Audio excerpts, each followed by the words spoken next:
El pueblo de San Miguel de las Flores parecía estancado en el tiempo.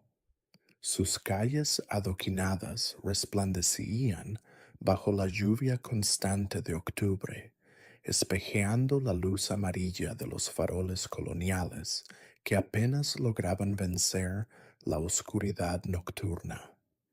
Era un pueblo chico en las montañas de Oaxaca, donde todos se conocían, donde los secretos parecían imposibles de guardar, pero donde el silencio pesaba más que cualquier verdad. La iglesia de San Miguel Arcángel se erguía en la plaza principal, su fachada barroca adornada ángeles esculpidos en cantera rosa que parecían vigilar cada paso de los residentes. El padre Eliseo Ramírez había sido el párroco durante 32 años, respetado y temido a partes iguales, un hombre alto, fuerte, de cabello canoso, bien peinado hacia atrás, y ojo oscuro, penetrante. Su voz era grave y dominante, capaz de hacer temblar a cualquier feligrés desde el púlpito. En ese pueblo, en una casa de adobe azul, destañida, en la calle Hidalgo, vivía la familia Cortés. Ramón Cortés era albañil, sus manos resecas del sol. Su esposa, Magdalena, lavaba ropa ajena para ganar un dinero extra. Eran padres de 3 hijos, Carlos, de 16, María, de 12, e Isabel, la menor, de 8. Isabel era una niña de cabello negro que le llegaba hasta la cintura, con expresivos ojos cafés que brillaban con una curiosidad insaciable y una voz tan angelical que había cautivado. De todo el pueblo desde los 4 años, todos los domingos, en la misa de las 10, Isabel cantaba en el coro de niños. Su voz se elevaba sobre todas las demás, limpia, cristalina, inundando la iglesia con una belleza que hacía llorar a las mujeres mayores y sonreír a los hombres más rudos. El padre Eliseo había observado el don de la niña. Hacía 6 meses que le daba clases particulares de canto en la sacristía los martes y jueves por la tarde, después de la escuela. Es un regalo de Dios. Les había dicho a sus padres, hay que cultivarlo para la honra del Señor. Magdalena se había sentido halagada de que el padre se interesara por su hija. Ramón había asentido respetuosamente, aunque algo en la mirada del sacerdote lo perturbaba de un modo que no podía precisar. Fue un jueves a finales de octubre cuando todo cambió.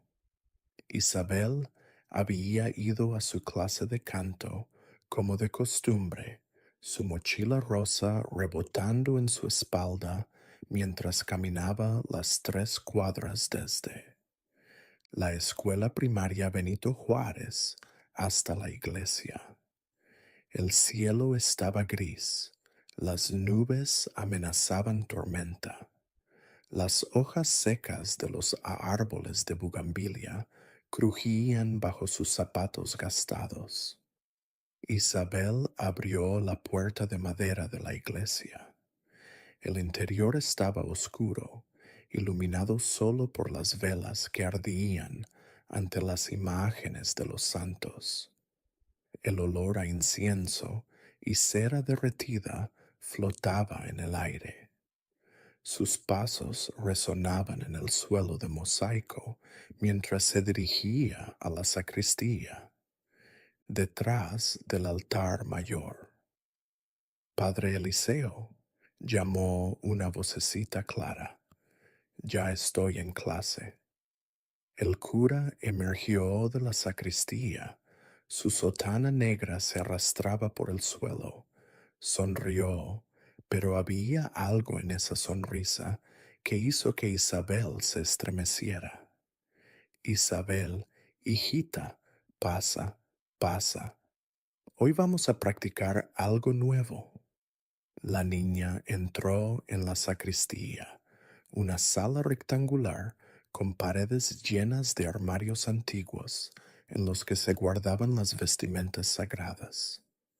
Había un escritorio de madera oscura, una silla y en una esquina un viejo piano vertical desafinado.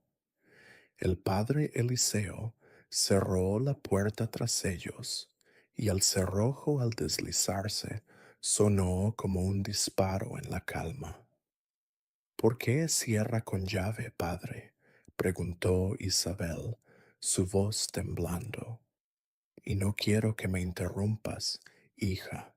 La música necesita concentración. Lo que ocurrió los siguientes 40 minutos se grabó en la mente de Isabel como una herida que nunca curaría. El padre Eliseo se acercó demasiado, sus manos tocando donde no debían. Sus palabras eran tranquilas, pero amenazantes, diciéndole que era especial, que Dios la había escogido, que era su preparación. Cuando Isabel abrió la boca para gritar, él le tapó la boca. Si lo contara, nadie te creería, murmuró, su aliento oliendo a tabaco y brandy. Soy el enviado de Dios en este pueblo. Tus padres me respetan, el pueblo me ama, eres solo una niña mentirosa. Y si hablas, le va a pasar algo horrible a tu familia. Tu padre perderá el empleo. Tu madre será considerada la que dio a luz a una difamadora. ¿Entendés? Isabel asintió con las lágrimas rodando por sus mejillas.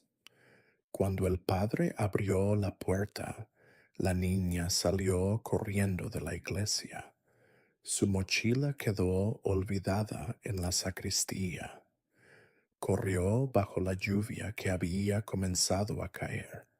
Corrió hasta que sus pulmones dolieron, hasta llegar a casa y encerrarse en el pequeño baño que compartía con sus hermanos. Se quedó sentada en el suelo frío de cemento, abrazando sus rodillas, temblando de miedo y asco. Magdalena llamó a la puerta. Hija, ¿estás bien? Has estado allí mucho tiempo. Isabel quería gritar la verdad. Quiso contárselo a su madre, pero las palabras del padre Eliseo resonaban en su mente. Nadie te creerá. Cosas malas le van a pasar a tu familia. Se mordió el labio hasta hacerlo sangrar y respondió con la voz quebrada. Estoy bien, mamá, solo me duele el estómago. Aquella noche Isabel no cenó, se tumbó en su cama con María, mirando el techo roto, oyendo la lluvia en el techo de lámina. María le preguntó qué sucedía, pero Isabel solo apretó los ojos. A la mañana siguiente, cuando Magdalena fue a despertar a Isabel para ir al colegio, la niña no respondió. Tenía los ojos abiertos, pero no decía nada. Magdalena la sacudió. Isabel, mi amor, despierta. La niña se levantó como un robot, se vistió, desayunó sin probar bocado y fue a la escuela como un robot. En el aula, la maestra Sofía López observó algo inusual. Isabel, siempre la primera en alzar la mano, ahora se quedaba sentada en su pupitre, la mirada fija en la pared. Isabel, ¿puedes leer el siguiente párrafo? Dijo la maestra. Cálate, Isabel. La niña miró a la maestra, abrió la boca como para hablar, pero no salió nada. Sus labios se movieron, pero su voz se había ido. La maestra Sofía se acercó, preocupada. ¿Te duele la garganta, niña? Isabel sacudió la cabeza. Intenta hablar. Isabel abrió de nuevo la boca, esta vez esforzándose, pero nada, ni un susurro, ni un quejido, nada. La profesora llamó a Magdalena, que llegó corriendo a la escuela. La llevaron rápidamente al centro de salud del pueblo, donde el doctor Hernández, un hombre de 60 años, con lentes gruesos y manos temblorosas, revisó a la niña. No está herido, dictaminó, tras examinarle la garganta con una linterna y una batelenguas. Sus cuerdas vocales están bien, no hay inflamación, no hay infección. Esto es psicológico. ¿Qué quiere decir, doctor? Preguntó Magdalena, apretando la mano fría de su hija. Significa que algo la ha traumatizado y su mente ha bloqueado el habla. Es un mecanismo de defensa. He visto cosas así en la capital, pero no aquí. Llévenla a un psicólogo. Pero en San Miguel de las Flores no había psicólogo. El más estaba cerca, en Oaxaca, a 3 horas en autobús, y los Cortés no tenían para lujos. Magdalena lloró toda la noche, abrazando a su hija que guardaba silencio, sus ojos grandes mirando nada. Los días se transformaron en semanas. Isabel dejó de asistir a la escuela. Se sentaba en casa en el patio trasero, dibujando en un cuaderno viejo. La dibujaba una y otra vez. La pintaba de negro, con sombras como garras. Pintaba al padre, Eliseo, pero siempre le rayaba la cara con trazos violentos que desgarraban el papel. El padre Eliseo fue a los Cortés una semana después del accidente. He venido a ver cómo se encuentra la pequeña Isabel, dijo preocupado sosteniendo su sombrero negro entre las manos. Supe de su dolor. Todo el mundo está rezando por ella. Ramón lo hizo pasar a la sala, una pequeña habitación con un sofá destrozado y una televisión antigua. Magdalena trajo a Isabel, la cual, al ver al sacerdote, se abrazó a él, pared como si quisiera atravesarla. Su rostro palideció, sus ojos se abrieron y empezó a temblar. Isabel, hija, es el padre Eliseo, dijo Magdalena, sorprendida por la reacción. Ha venido a rezar por ti. Pero Isabel negó con la cabeza, retrocediendo hacia su habitación. El padre Eliseo se acercó, sonriendo. No tengas miedo, pequeña, Dios está contigo. Isabel chilló, no con voz, porque su voz se había ido, pero chilló con la boca abierta en un grito silencioso, desesperado, que hizo que Ramón y Magdalena se miraran entre ellos. La niña salió corriendo para su cuarto y cerró la puerta de golpe. ¡Qué raro!, dijo el padre Eliseo, su rostro fingiendo preocupación. El trauma debe ser severo. Voy a rezar por ella. Tal vez necesite una limpieza espiritual. Hay una curandera en el pueblo de al lado. Tras la marcha del cura, Ramón se quedó pensativo. Había visto algo en los ojos de su hija cuando miró al padre, algo que le heló la sangre. Pero no podía. El padre Eliseo era un hombre de Dios, respetado por todos. Había bautizado a sus 3 hijos, casado a su hermana, dado la extremaunción a su padre en el lecho de muerte. No podía ser, pero la duda estaba sembrada. Aquella noche, Ramón se sentó en la cama al lado de Isabel. La niña estaba acostada, mirando el techo. Él tomó su pequeña mano. Mi hija, dijo en voz baja, necesito que me digas algo. No tienes que decir nada, puedes escribirlo, o simplemente asentir o negar con la cabeza. El padre Eliseo te hizo algo. Isabel se quedó helada. Las lágrimas se abrieron paso a través de sus ojos y rodaron por sus sienes hasta la almohada. Asintió una vez, apenas un movimiento. El mundo de Ramón se vino abajo, su respiración se agitó, sus manos temblaron, la furia se hinchó en su pecho como un fuego a punto de consumirlo. Te tocó donde no debía, dijo su voz quebrada. Otro asentimiento, más lágrimas. Ramón cerró los ojos, conteniendo la rabia que lo impulsaba a correr a la iglesia y arrancarle la cabeza al cura con sus propias manos. Pero tenía que ser lista.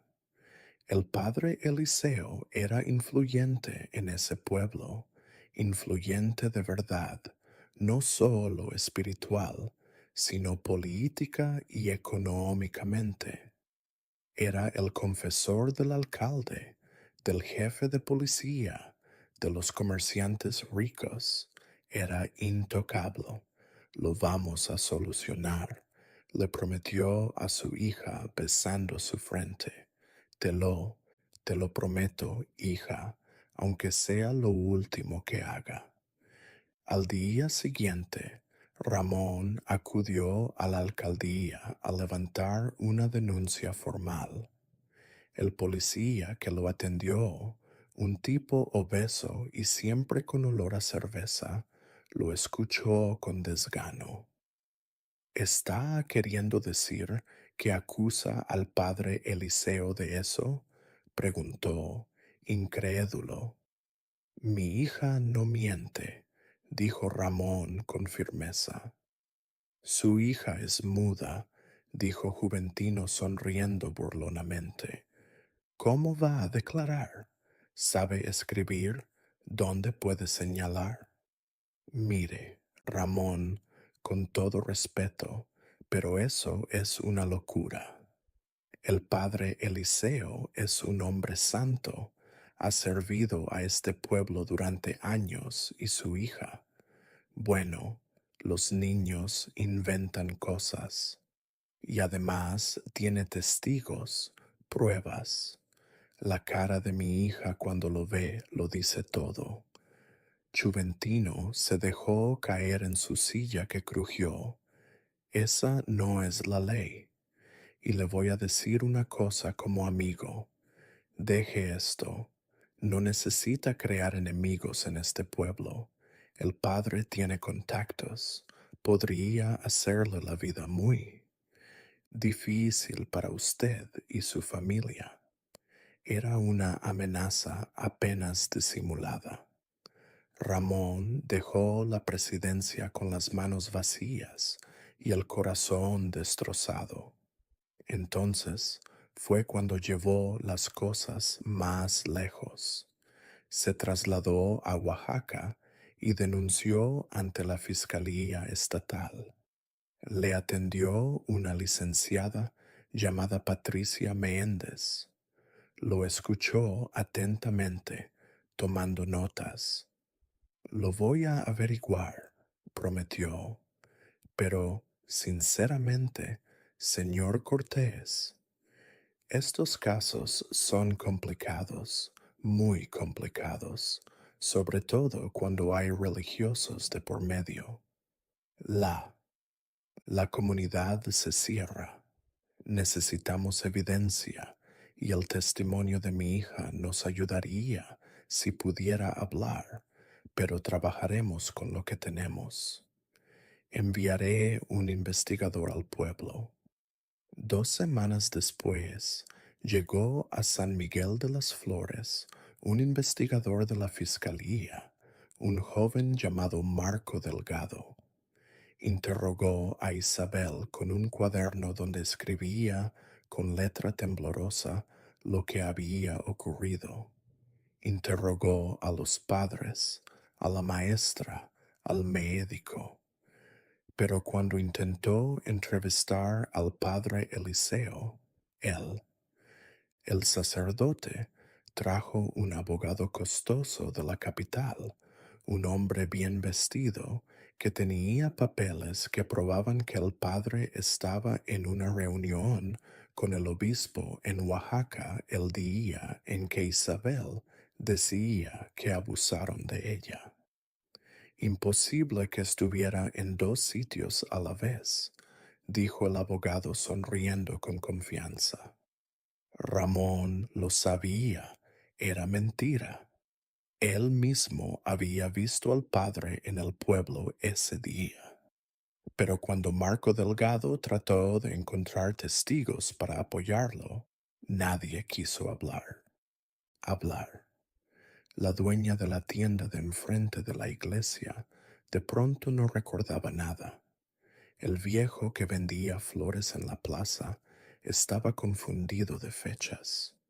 El miedo había cerrado la boca de todo el pueblo. La investigación se detuvo. Marco Delgado volvió a Oaxaca con una carpeta delgada y pocas expectativas.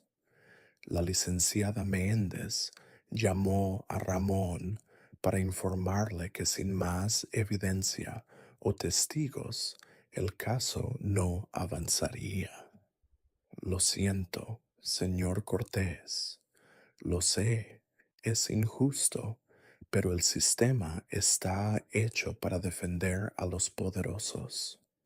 Ramón colgó el teléfono, avergonzado de haberle fallado a su hija. Magdalena lloró días. La familia fue aislada del pueblo. La gente dejó de llamar a Ramón para trabajos de albañilería. Nadie quería llevarle ropa a Magdalena a lavar. En el colegio, los demás niños dejaron de hablar a Carlos y a María. Murmullos los perseguían por las calles. La familia que intentó difamar al padre Eliseo. ¡Qué vergüenza! Seguro lo inventaron por dinero.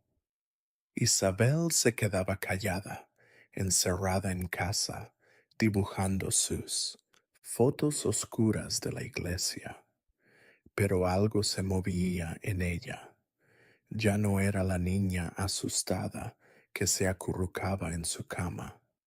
Sus ojos habían ganado una frialdad que no coincidía con su edad. Miraba, escuchaba, aprendía. Una noche, mientras sus padres dormían, Isabel se escapó. Sus pies descalzos no hacían ruido en las calles adoquinadas.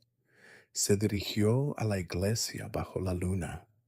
La enorme edificación colonial permanecía como una bestia adormecida.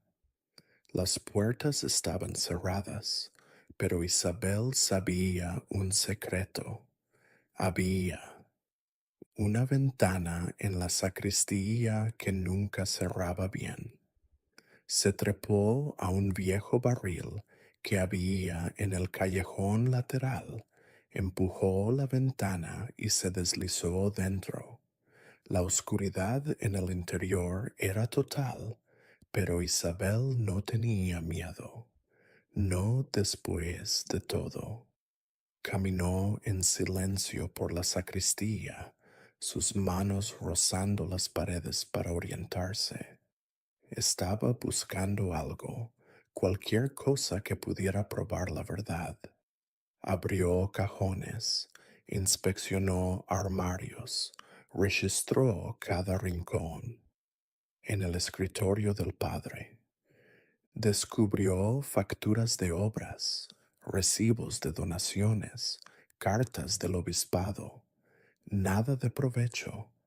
Pero entonces, en el cajón más profundo del escritorio, bajo papeles polvorientos, descubrió algo que le aceleró el pulso. Era un cuaderno viejo de pasta de cuero desgastada. Lo abrió y vio una lista de nombres, nombres de niñas. Eran más de 20, algunas de hace 15 años. Al lado de cada nombre había anotaciones de la letra del padre Eliseo, su formación completa, espiritual, ungida por el Señor, don de Dios. Isabel sintió náuseas. No estaba sola. Había habido muchas otras antes. Tomó el cuaderno y estaba a punto de marcharse cuando oyó pasos. El padre Eliseo entraba a la iglesia. Isabel se ocultó tras uno de los roperos grandes, conteniendo la respiración. El sacerdote entró a la sacristía, tarareando una melodía, encendió la lámpara del escritorio y se sentó. Isabel podía verlo a través de una rendija. El hombre sacó una botella de brandy y se sirvió un vaso. Luego abrió otro cajón y sacó fotografías. Isabel no podía verlas bien, pero la expresión en el rostro del padre, mientras las miraba, le dio suficiente información sobre su contenido. Pequeñas ovejas descarriadas, murmuró el padre para sí mismo. Necesitaban guía, necesitaban ser moldeadas. Dios me eligió para esta tarea sagrada. Isabel sintió la bili subir por su garganta. Este hombre estaba completamente loco, convencido de que sus actos eran voluntad divina. Pero cuando el padre se levantó y comenzó a caminar hacia él, armario donde ella se escondía, Isabel supo que tenía que actuar. Se deslizó hacia la ventana, el cuaderno apretado contra su pecho. Logró salir justo cuando el padre abría la puerta del armario. Corrió por el callejón, sus pulmones ardiendo, sin mirar atrás. Detrás de ella escuchó el grito furioso del padre Eliseo al descubrir que el cuaderno había desaparecido.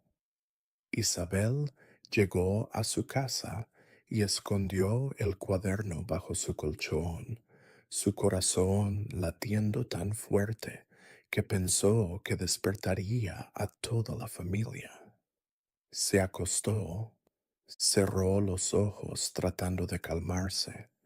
Ahora tenía evidencia, ahora tenía pruebas, pero sabía que el padre vendría por ellas y tenía razón. Al día siguiente, la policía llegó a la casa de los Cortés con una orden de registro. El jefe de policía, Ernesto A. Ávila, un hombre de bigote espeso y panza prominente, alegaba que habían recibido un reporte anónimo de que la familia guardaba objetos robados de la iglesia. Es mentira, protestó Ramón. ¿Qué íbamos a robar nosotros? Eso lo determinaremos nosotros, respondió a Ávila con una sonrisa cómplice. Revisaron toda la casa y, al hallar el cuaderno bajo el colchón de Isabel, Ávila lo levantó triunfante. ¿Y esto es propiedad de la iglesia, no? Eso es un crimen, gritó Magdalena. Léalo. Ahí está la verdad de lo que ese hombre ha hecho. Ávila abrió el cuaderno, lo hojeó y su rostro se transformó. Por un instante, Isabel vio algo en sus ojos, horror, asco, culpa. Pero entonces el jefe cerró el cuaderno de golpe. Esto es propiedad de la iglesia y se debe para ser devuelto al padre Eliseo, dijo con firmeza, y voy a tener que arrestar a la niña por robo. La ley es la ley. No quieren que se la llevemos, entonces firmen este papel donde se comprometen a devolver el cuaderno y a detener toda difamación contra el padre Eliseo. Si lo hacen, olvidaremos esto. Era chantaje puro. Ramón miró a Magdalena, que tenía a Isabel en sus brazos. Su hija observaba al jefe de policía con odio en los ojos. Finalmente, con el corazón roto, Ramón firmó el documento. El cuaderno fue devuelto al padre Eliseo ese mismo día, y con él se fue la única evidencia concreta que tenían. El padre, ahora consciente de que había sido revelado en parte, actuó. Esa misma semana pidió el traslado a otra parroquia por motivos de salud. El obispado accedió de inmediato, demasiado ansioso por sepultar un posible escándalo. Pero antes de partir, el padre Eliseo pronunció un último sermón en la misa dominical. La iglesia estaba repleta. Se refirió a del perdón, de cómo Satanás mandaba tentaciones y acusaciones para destruir a los siervos de Dios. Habló de familias que mentían, pecaban, buscaban dinero y fama en la difamación. Todos sabían de quién se trataba. Ramón y Magdalena no fueron a esa misa. Isabel sí. Se escapó de casa temprano y fue a la iglesia. Se sentó en la última banca, su pequeña figura apenas visible entre los adultos, y al verla el padre Eliseo desde la púlpito, sus miradas se sostuvieron.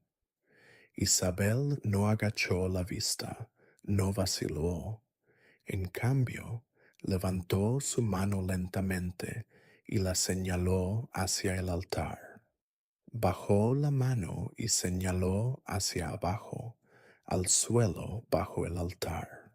Lo repitió 3 veces, sus ojos nunca abandonando al sacerdote. El padre Eliseo palideció. terminó la homilía deprisa y se esfumó en la sacristía. 3 días después abandonó el pueblo sin despedirse, dejando una nota al obispo sobre su delicado estado de salud. Salud. 5 años. Isabel tenía ahora 13 años y aún no hablaba. Su silencio era parte de ella, una coraza que la resguardaba del mundo. Había aprendido señas por sí mismo de videos de Internet en la computadora de la biblioteca pública cuando podía ir. Se comunicaba con su familia escribiendo en un cuaderno que siempre llevaba consigo. Los Cortés habían sobrevivido, pero por poco. Ramón había tenido que tomar empleos en pueblos cercanos, porque en San Miguel ya no lo contrataban. Magdalena ahora limpiaba casas en Oaxaca. Viajaba 4 horas diarias en autobús. El mayor, Carlos, había dejado el colegio para trabajar en una fábrica textil. María, de 17 años, cursaba el último año de prepa y trabajaba medio tiempo en una papelería. Isabel también colaboraba donde podía, vendiendo dulces caseros que preparaba junto a su madre los fines de semana. Había vuelto al colegio tras 2 años, pero era una estudiante en silencio y soledad. Los demás niños le temían por su mirada penetrante y su absoluto silencio. Otros decían que estaba que había visto al Wamwatskount y por eso ya no hablaba. Ahora el padre Eliseo había sido trasladado ya a 3 parroquias distintas, en apariencia por motivos administrativos, pero Isabel, que había aprendido a manejar los ordenadores de la biblioteca para investigar, conocía la verdad.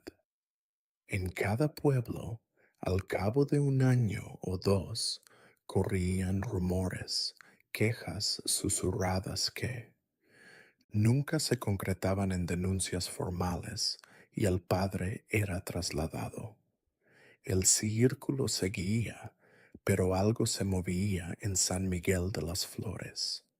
Grietas en la fachada ideal del pueblo.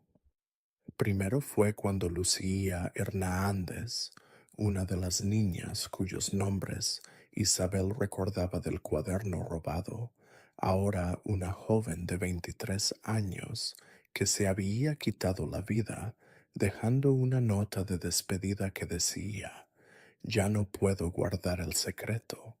Luego fue Rosa Delgado, de 27 años, quien desarrolló una condición severa de alcoholismo y una noche, borracho frente a la cantina, gritó verdades que todos pretendieron no oír. El padre Eliseo me violó cuando tenía 10 años y todos ustedes lo sabían. Todos lo saben y nadie hace nada. Fue arrestada por intoxicación pública y pasó 3 días en la cárcel. Cuando salió, abandonó el pueblo y jamás volvió. Cada vez que escuchaba una de estas historias, Isabel las escribía en su cuaderno. Estaba creando un archivo, una biblioteca de certezas que algún día, de alguna manera, serían escuchadas. Un día de abril, Isabel se encontraba en la biblioteca pública cuando vio un anuncio en el tablón de anuncios. Era de una organización de derechos humanos que andaba por pueblos de Oaxaca documentando casos de abuso clerical, daban asesoría legal gratuita, prometían confidencialidad. Isabel arrancó el cartel, lo dobló cuidadosamente y lo guardó en su mochila. Esa noche escribió una carta. La escribió y la reescribió 10 veces hasta que las palabras expresaban exactamente lo que necesitaba decir. Contó su historia, la historia de las otras niñas, la complicidad del pueblo, el encubrimiento sistemático.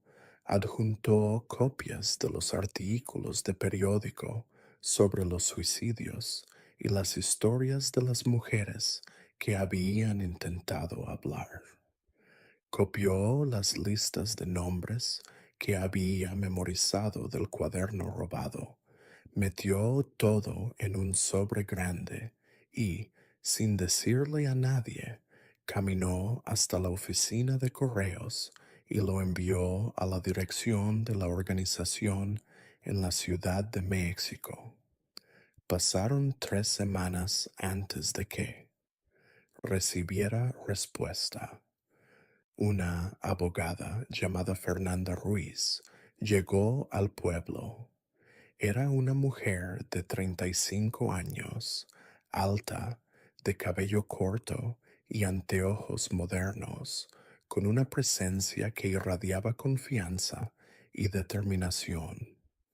Se hospedó en el pequeño hotel del pueblo y pidió reunirse con Isabel.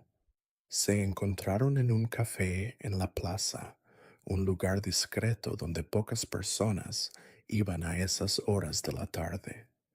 Fernanda ordenó 2 cafés y galletas y se sentó frente a Isabel con una grabadora en la mesa. Primero que nada, dijo Fernanda, con voz suave pero firme, quiero que sepas que te creo. Todo lo que escribiste en tu carta, cada palabra te creo, y sé que has sido valiente al contactarnos. Isabel asintió, sus manos temblando ligeramente mientras sostenían su taza de café. Hemos estado investigando al padre Eliseo Ramírez durante los últimos 6 meses, continuó Fernanda. Hay un patrón. En cada parroquia donde ha estado hay historias similares. Niñas que de repente desarrollan problemas psicológicos. Familias que intentan denunciar y son silenciadas. Traslados convenientes. Hemos documentado al menos 30 casos probables en los últimos 20 años. Isabel sintió que algo se rompía dentro de ella. 30 niñas como ella. Fernanda abrió su laptop y giró la pantalla para que Isabel pudiera ver. Había fotos de mujeres de diferentes edades, todas mirando a la cámara con expresiones que Isabel reconocía. Dolor, vergüenza, rabia contenida. Estas son algunas de las sobrevivientes que han aceptado hablar con nosotros, explicó Fernanda. Muchas otras aún tienen demasiado miedo. El padre Eliseo es astuto. Escoge a niñas de familias pobres, sin recursos para defenderse. Usa su posición de poder para intimidar y tiene una red de protección. Obispos que prefieren mover el problema en lugar de confrontarlo. Policías que miran hacia otro lado. Comunidades que prefieren mantener la paz que buscar la justicia. Isabel sacó su cuaderno y escribió rápidamente. ¿Pueden arrestarlo? Fernanda suspiró. Estamos trabajando en eso, pero necesitamos más. Necesitamos que las víctimas testifiquen oficialmente. Necesitamos pruebas físicas y necesitamos romper la red de silencio. ¿Estarías dispuesta a dar tu testimonio formal ante un juez? Isabel no dudó, asintió con firmeza. También necesito preguntarte algo, dijo Fernanda, mirando a Isabel directamente a los ojos. En tu carta mencionaste que señalaste algo bajo el altar el día que el padre se fue del pueblo. ¿Qué quisiste decir con eso? Isabel sintió un escalofrío recorrer su espalda. Escribió en su cuaderno con mano temblorosa. Hay algo enterrado bajo el altar, lo sé, lo sentí. El padre se asustó cuando lo señalé. ¿Qué crees que hay ahí? Isabel escribió una sola palabra, pruebas. Fernanda se reclinó en su silla pensativa. Para excavar bajo el altar de una iglesia, necesitaríamos una orden judicial. Y para conseguir esa orden, necesitaríamos evidencia de que hay algo ahí. Es un círculo vicioso. Isabel escribió, entonces, encontremos otra forma. En las siguientes semanas, Fernanda trabajó incansablemente. Entrevistó a las familias de las otras víctimas. Algunas aceptaron hablar, otras cerraron sus puertas con miedo. Consiguió documentos de los traslados del padre Eliseo, correlacionándolos con las fechas de las denuncias no oficiales. Construyó un caso sólido en papel. Mientras tanto, Isabel también investigó por su cuenta. Empezó a merodear por la iglesia. Se dio cuenta de que había un nuevo párroco, el padre Miguel A. Ángeles, un joven de unos 40 años que parecía muy entregado a su trabajo. Isabel lo había visto alimentar a familias necesitadas, a visitar enfermos sin esperar limosna, a platicar con los jóvenes del pueblo de sus problemas.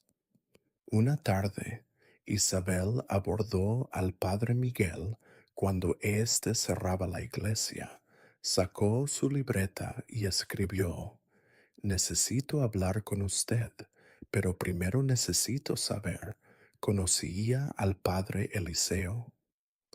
El padre Miguel leyó la nota y su rostro se ensombreció. Pasa, hija, hablemos. Se sentaron en un banco de la iglesia vacía. El sol de la tarde llegaba por los vitrales, pintando de colores el suelo de piedra. El padre Miguel aguardó a que Isabel escribiera. Sé lo que hizo el padre Eliseo. Me lo hizo a mí y a muchas otras. Nadie escuchó, nadie ayudó. Pero ahora hay personas que nos están asistiendo y debemos de averiguar qué se encuentra debajo del altar. El padre Miguel leyó la nota 2 veces. Su rostro se puso más pálido. Al terminar, se quitó las gafas y se frotó los ojos. Dios mío, susurró. Sabía que había rumores, pero Dios mío. Isabel esperó. El sacerdote se levantó y se dirigió al altar como si lo viera por primera vez. Cuando llegué aquí hace 3 años, dijo el padre Miguel sin girar, vi cosas raras. En la sacristía había una sala cerrada con llave. Nadie tenía la llave. Tuve que romper el candado. Dentro había fotos, ropa de bebé, juguetes. Creí que tal vez era de alguna obra de caridad olvidada, así que lo doné todo a un orfanato.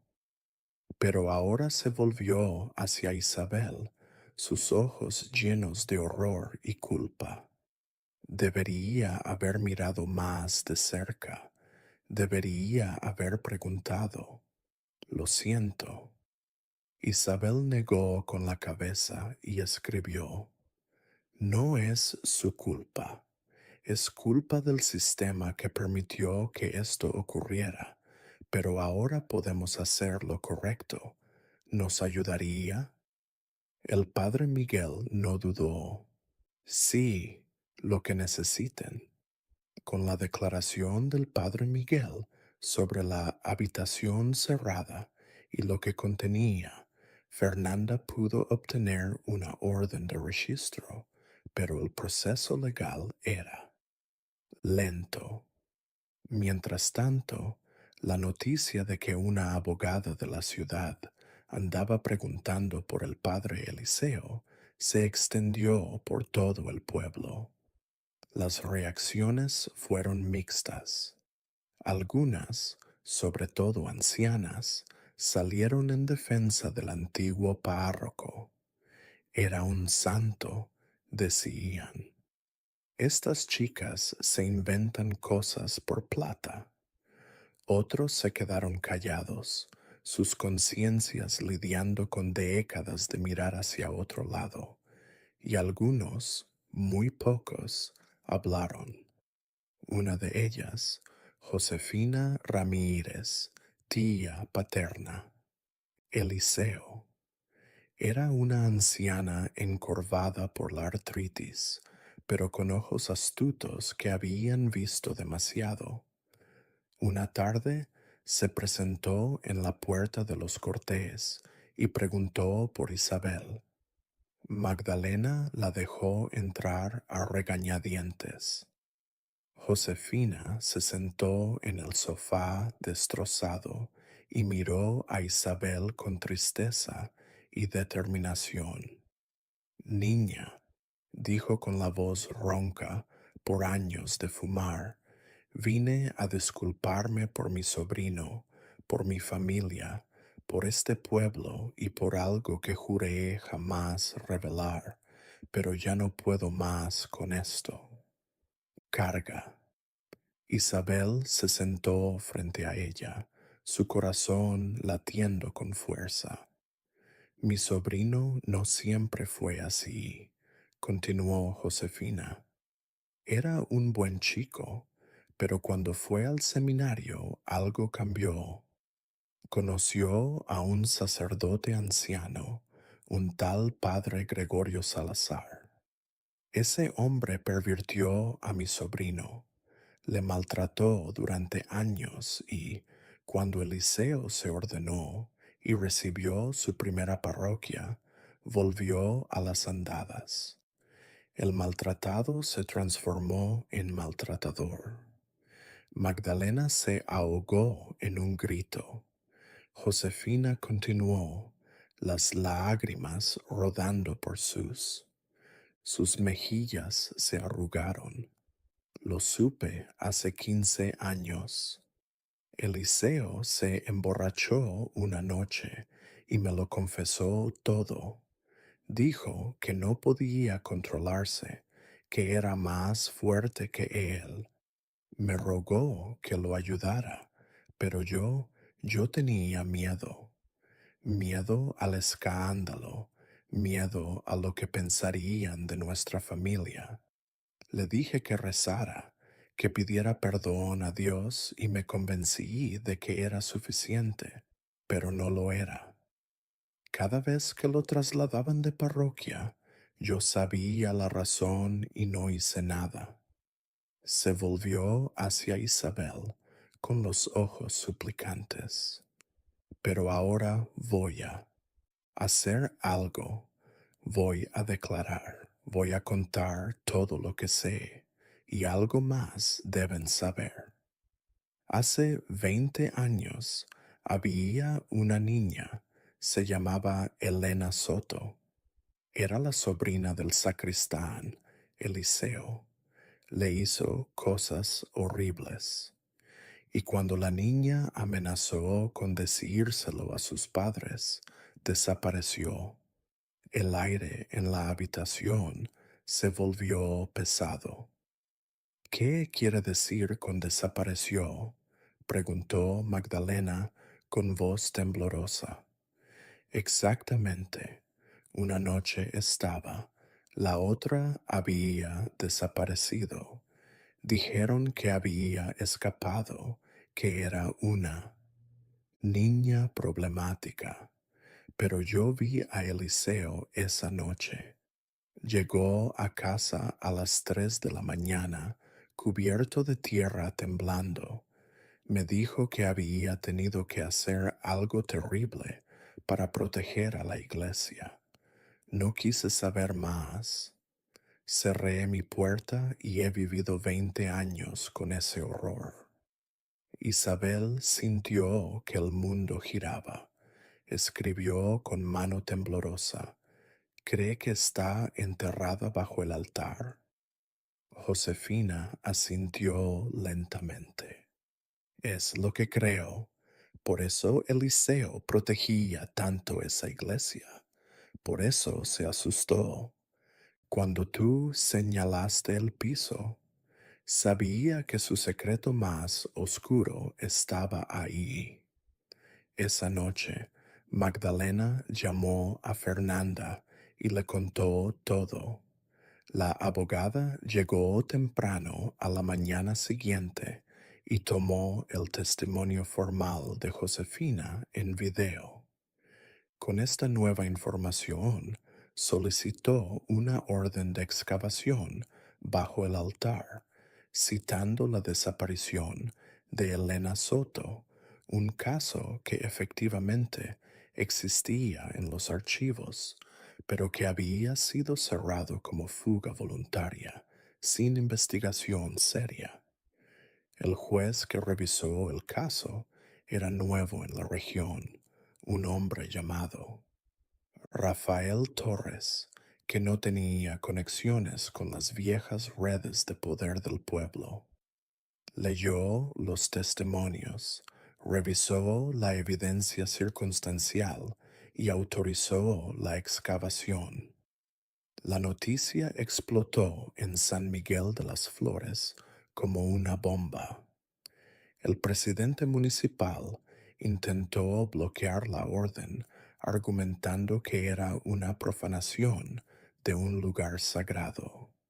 Grupos de feligres se manifestaron frente a la iglesia, pero el padre Miguel, mostrando un coraje que Isabel no esperaba, se paró en las escaleras de la iglesia y declaró ante todos: si hay verdad enterrada bajo este altar, entonces es nuestra obligación moral ante Dios y ante la humanidad descubrirla. La fe verdadera no teme a la verdad. Y si alguien usó esta casa de Dios para ocultar crímenes, entonces es nuestro deber sagrado exponer esa oscuridad a la luz. Algunos lo abuchearon, otros guardaron silencio, pero su declaración permitió que la orden se cumpliera. El día de la excavación, Isabel insistió en estar presente. Fernanda la acompañó, así como sus padres. Un equipo de la Fiscalía Estatal llegó con equipos de excavación y antropólogos forenses. La prensa de Oaxaca y algunos medios nacionales también estaban ahí, sus cámaras capturando cada momento. El altar mayor de San Miguel Arcángel era una estructura impresionante de mármol y oro que había estado en su lugar durante 200 años. Con cuidado reverente, pero determinado, el equipo comenzó a remover las baldosas de piedra del piso justo frente al altar. No tuvieron que cavar muy profundo. A medio metro de profundidad, las palas golpearon algo sólido. Un antropólogo forense arrodilló y comenzó a trabajar cuidadosamente con cepillos y herramientas pequeñas. El silencio en la iglesia era absoluto, roto solo por los clics de las cámaras. Después de 20 minutos de trabajo meticuloso, el antropólogo se levantó con expresión sombría y habló con el fiscal presente. Este asintió y se acercó al micrófono que habían instalado. Hemos encontrado restos humanos, anunció con voz firme. Parecen ser de un individuo juvenil. Necesitaremos realizar pruebas forenses completas para determinar identidad, causa de muerte y antigüedad. Esta área es ahora una escena del crimen oficial. Isabel sintió que las piernas le fallaban. Su madre la abrazó. Las lágrimas corrían por su rostro en silencio. Después de todos estos años, después de toda la batalla, la verdad finalmente estaba emergiendo. Pero había más. Siguiendo la excavación, descubrieron una caja metálica enterrada junto a los restos. En el interior había papeles, fotos, un cuaderno. El cuaderno que Isabel había robado años atrás, el que la policía había devuelto al padre Eliseo. El padre lo había enterrado con su víctima, como si enterrando la evidencia pudiera enterrar su culpa. Las pruebas de ADN tardarían semanas, pero todos en ese pueblo conocían la verdad. Los padres de Elena Soto, 20 años más viejos, 20 años en la oscuridad, finalmente tendrían respuestas. La noticia de lo hallado bajo el altar corrió como fuego por todo México. Los titulares decían, restos de niña, hallan en iglesia de Oaxaca a sacerdote acusado de asesinato y abuso múltiple, el horror bajo el altar. El caso de Isabel Cortés y las demás víctimas pasó de ser un chisme de pueblo a un escándalo nacional. El padre Eliseo Ramírez, párroco en una pequeña iglesia en Hidalgo, fue detenido. Las cámaras lo grabaron esposado. Su cara, que había fingido santidad durante años, ahora llena de pánico y furia. Soy inocente, gritaba. Es una conspiración en contra de la iglesia. Pero la evidencia era abrumadora. El cuaderno enterrado no solo tenía nombres, sino también fotos explícitas que lo delataban por completo. Las pruebas de ADN confirmaron que los restos eran de Elena Soto. La autopsia determinó que había muerto por asfixia y que antes de morir había sido brutalmente violada. El arzobispado de Oaxaca, presionado por la opinión pública e internacional, finalmente habló en rueda de prensa. El obispo emérito Manuel Zúñiga, de 70 años y que había conocido al padre Eliseo, reconoció entre lágrimas: fallamos. Les fallamos a estas niñas, les fallamos a sus familias, le fallamos a Dios. Hubo informes, hubo advertencias, y elegimos la comodidad sobre la justicia. Priorizamos la imagen institucional por encima de los más vulnerables. Por eso hoy perdón, un perdón que no merezco, pero que ruego de rodillas. Y se arrodilló literalmente frente a las cámaras. Fue un acto que algunos interpretaron como arrepentimiento sincero y otros como relaciones públicas, pero para las víctimas no fue suficiente. En San Miguel de las Flores, el pueblo se encontraba dividido. Algunos de los pobladores, sobre todo los jóvenes, pedían justicia y protestaban en la plaza. Otros, sobre todo los más viejos, se aferraban a su fe en el padre Eliseo y no podían creer que los hubieran engañado durante años. Hubo peleas, familias divididas, amistades perdidas. Los Cortés terminaron recibiendo disculpas de algunos de sus vecinos. Algunos de ellos lo hacían avergonzados de verdad, otros solo por quedar bien. Ahora Ramón aceptaba las disculpas con gélida cortesía, pero Magdalena era menos indulgente. ¿Dónde estaban cuando mi hija estaba sufriendo?, les decía. ¿Dónde estaban cuando nos convertimos en parias? ¿Dónde estaban cuando necesitábamos que alguien nos creyera? Isabel lo miraba con sus ojos oscuros y grandes. Todavía callada, había testificado, formal ante el juez, declarando con puño y letra cada atrocidad que había padecido. Fernanda la acompañó en todo momento, velando porque la trataran con respeto. El juicio comenzó 6 meses después.